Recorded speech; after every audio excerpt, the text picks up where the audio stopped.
Tuzukan mı kena anam? Bana yüpek gel. Ma'qul. Nima ishni qilib yutmansa chiqib. Hadi sen aytardin. Uzman. Tabi asli qilishni uqmamsan sen. Doğdamaklı mı tanışılık yaptı azı bununki? Qachon bir o'ng ish qilishni o'rgansan sen? Mana soy ekan uzab chiqilay.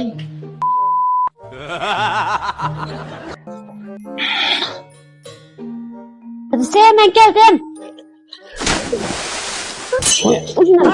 Koy bırakma. Tabi asta qo'ysam bo'lmabdi.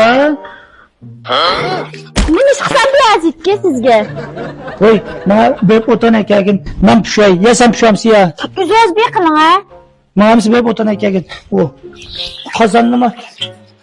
Qozon teshib ketdim-da. Qog'oshimni hutbas azitmaydi. O'zi bir qisuna. Qozonni qo'tishyapman tamam bu.